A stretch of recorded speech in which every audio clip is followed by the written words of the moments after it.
Hello friends, आज इस video के माध्यम से मैं आपसे बहुत ही इंपॉर्टेंट इन्फॉर्मेशन शेयर करना चाहता हूं। दोस्तों, एसएससी सीजीएल मेंस की आंसर की आने के बाद पता चला है कि कुछ कंप्यूटर के क्वेश्चंस गलत हैं। इस वीडियो में मैं आपको बताऊंगा कि वो कौन कौन से क्वेश्चंस हैं जो गलत हैं और जिनमें आपको ऑब्जेक्शन रेज करना चाहिए। दोस्तों, उन क्वेश्चंस को मैंने काफ़ी ज़्यादा एनालाइज किया है और फिर कंक्लूड किया है कि वो क्वेश्चंस असल में गलत हैं। कोई हवा में बात नहीं करूँगा।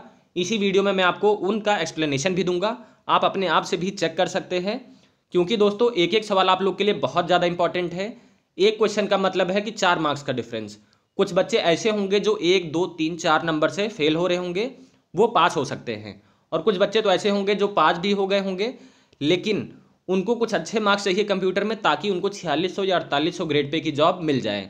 तो काफ़ी ज़्यादा इंपॉर्टेंट है दोस्तों ये क्वेश्चंस। चलिए आइए जानते हैं कि वो क्वेश्चंस कौन कौन से हैं।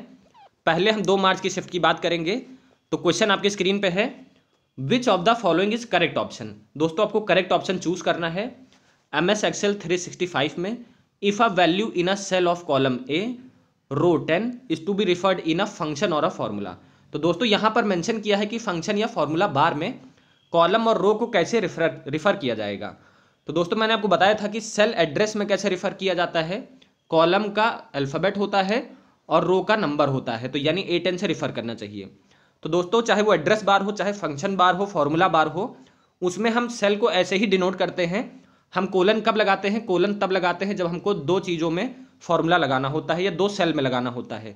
जैसे A10 में हमको लगाना होगा फॉर्मूला और हमको C5 में मान के चलते हैं लगाना होगा, तब हम इन 2 सेल के बीच में कोलन लगाते हैं। रो और कॉलम के बीच में कोलन नहीं लगाते हैं। तो दोस्तों ये गलत आंसर है। इसका करेक्ट आंसर ऑप्शन नंबर 3 होना चाहिए। मैंने इसको चेक किया है, आप भी चेक कर सकते हैं। इस बच्चे ने भी देखिए 3 मार्क किया है। इसको 4 मार्क्स का बेनिफिट जरूर मिलेगा। आप सभी को मिलेगा जो सेकंड मार्क की शिफ्ट में जिन्होंने ये सवाल गलत अटेम्प्ट किया है। तो दोस्तों ये था 2 मार्क्स की शिफ्ट का। अब हम 6 मार्क्स की शिफ्ट के क्वेश्चन की बात करते हैं। इस क्वेश्चन में दोस्तों काफ़ी बच्चों को डाउट था, जो मुझे क्वेरीज आ रही थी, तो मैंने सोचा इसको भी सॉल्व कर दिया जाए। क्वेश्चन है, a dash is a networking device that filters network traffic while connecting multiple computers और कम्युनिकेटिंग डिवाइसेज। तो दोस्तों कह रहा है कि वो कौन सा नेटवर्किंग डिवाइस है जो नेटवर्क ट्रैफिक को फिल्टर करता है। तो दोस्तों नेटवर्क ट्रैफिक को दोनों ही चीज़ फिल्टर करता है, स्विच भी करता है, राउटर भी करता है। लेकिन मेन आप यहाँ देखेंगे सेंटेंस में कह रहा है कि कनेक्टिंग मल्टीपल कंप्यूटर्स। दोस्तों राउटर क्या करता है कि मल्टीपल नेटवर्क्स को कनेक्ट करने का काम करता है। तो आपका डाउट होगा कि मल्टीपल नेटवर्क में भी तो मल्टीपल कंप्यूटर्स होते हैं, तो उनको भी तो कनेक्ट करने का राउटर काम करता है। तो नहीं दोस्तों, मान के चलते हैं कि ये कंप्यूटर है, इसको हम कनेक्ट कर रहे हैं, स्विचेस से ये कनेक्ट होते हैं। तो ये सारे कंप्यूटर मिलके क्या बनाते हैं, ये इन्होंने एक नेटवर्क बना लिया, यानी कि एक लैन बना लिया, लोकल एरिया नेटवर्क। तो इस लोकल एरिया नेटवर्क को कनेक्ट करने का काम करता है राउटर। तो ये राउटर है और दोस्तों ये स्विच है। तो ये सवाल आपका पूरा सही है। इसमें आपको कोई भी ऑब्जेक्शन रेज करने की जरूरत नहीं है। आपका 100 रुपये मेरे हिसाब से वेस्ट हो जाएगा। बट अगर आप 6 मार्क्स शिफ्ट वाले बच्चे अगर फेल हो रहे हैं 1, 2, 3 मार्क्स से, तो वो ये रिस्क ले सकते हैं। एक बार आप ऑब्जेक्शन रेज कर सकते हैं। मेरे हिसाब से तो ये सवाल सही है। लेकिन दोस्तों 7 मार्क्स वाली शिफ्ट वाले बच्चों को पक्का बहुत 8 नंबर का बेनिफिट मिलेगा, क्योंकि यहाँ पर 2 सवाल गलत हैं। 7 मार्क्स की शिफ्ट की बात करते हैं। जो पहला क्वेश्चन गलत है वो है, which of the following statement is incorrect. आपको बताना है कौन सा गलत है।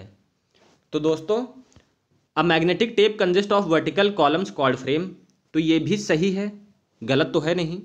Magnetic tape consist of horizontal rows channel called channels और ट्रैक्स, तो दोस्तों ये भी सही है। मैग्नेटिक टेप्स में हॉरिजॉन्टल रोज होती हैं जिनको चैनल या ट्रैक कहा जाता है।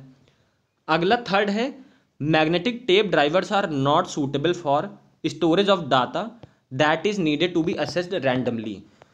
दोस्तों इसमें कह रहा है कि जो मैग्नेटिक टेप ड्राइवर्स होते हैं वो सूटेबल नहीं होते हैं, किसके लिए? डाटा को रैंडमली असेस करने के लिए।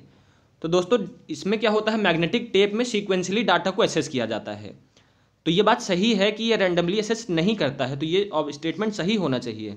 मैग्नेटिक टेप होता है सीक्वेंशली असेस करता है डाटा को। जैसे कि अगर 1 से लेकर 100 तक हमारे पास डाटा है, तो जो मैग्नेटिक टेप होगा पहले 1 को असेस करेगा, दूसरे को असेस करेगा, तीसरे को असेस करेगा, फिर ऐसे ही करते करते वो 100 डाटा तक असेस करता रहेगा। लेकिन इसमें कह रहा है क्वेश्चन में कि वो रैंडमली असेस करने के लिए सूटेबल नहीं है। तो सही बात है, रैंडमली कहाँ असेस कर रहा है? पहले 1 को एसेस करेगा, 2 को करेगा, डायरेक्ट वो 5 पे तो आ नहीं जाएगा, 6 को तो एसेस नहीं कर पाएगा।